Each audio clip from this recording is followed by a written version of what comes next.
guys, thank you for joining me and welcome back. So today in this video I'm going to show you how I created this beautiful floral vase or this flower vase, which you can also use as a candle holder. I'm also going to show you how I made the small circular display tray that's underneath it. It's just a mirror tray display. It came out absolutely beautiful and the faux pearls set this off really nicely. If this is your first time to my channel, guys, please subscribe. That way you'll know every time I upload a new video. And if you are a returning subscriber, welcome back to my channel, guys. Thank you so much for watching. I do appreciate it. So if you want to see how I created this, very quick, it's easy, and it's absolutely gorgeous. Just keep watching. So first, I'm just going to go through a few things that I'm going to use for this project. I'm using one vase. I'm also using my glue gun and glue sticks. I'm also going to be using my scissors, my thread cutters, and my tweezers. I'll be using these faux pearls. Also going to be using this floral diamond wrap that I picked up from Amazon. And I'll leave a complete list of everything I'm using today in the description section below. So right here I flipped it over and you could see that black line. I'm going to show you how I remove it. I'm going to be using my silver Sharpie marker. It's a metallic marker and it works really well with removing the black lines from the diamond wrap that we pick up from all the craft stores. So I'm just simply going to run my marker across the black line and it's just coloring it over, and it looks like it's not there. So yeah, and if you still see your black line after you've colored it over, just let it dry for a few seconds and then just run your marker across it again and it should disappear. And this works really well when you're working with glass, so you don't have to see those black lines through any of the glass projects that you do. So I'm going to get started, and so I'm going to use a little bit of hot glue and I'm going to apply this 2-row of diamond wrap around the neck of the vase.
So now that that's done, I'm going to take the second double row of diamond wrap and I'm going to hot glue it to the front of the vase.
So next, I'm going to use these faux pearls. These faux pearls are self-adhesive, and I'm just going to pull off a single pearl and apply it to the center of the flower, as you can see here.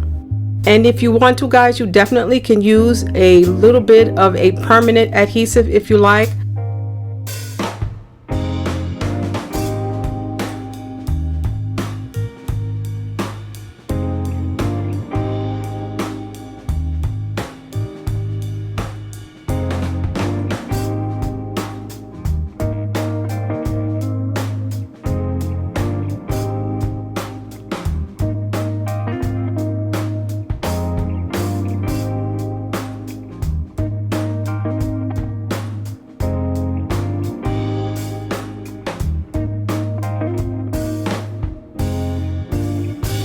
So now that that's done, I'm going to move on to the mirror, and I got the mirror from the Dollar Tree.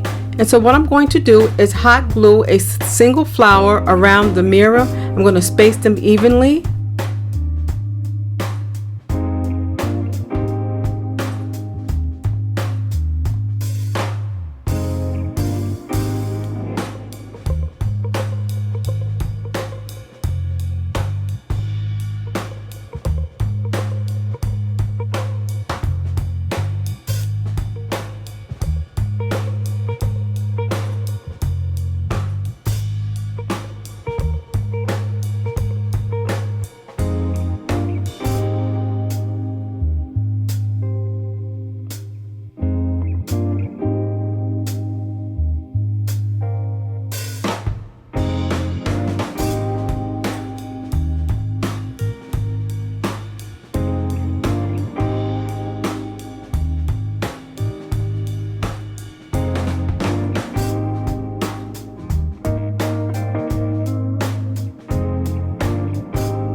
I'm going to use a little hot glue and apply the pearl so that it doesn't detach from the work.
And guys, that's it. It's quick, it's simple, and it absolutely turned out very, very beautiful. Guys, I want to thank you so much for joining me. I do appreciate it. Let me know what you think in the comment section below. Thank you so much for watching. I appreciate it, guys. Please don't forget to thumbs up this video, and please don't forget to subscribe. Stay blessed, and I'll see you at the next video. Bye-bye.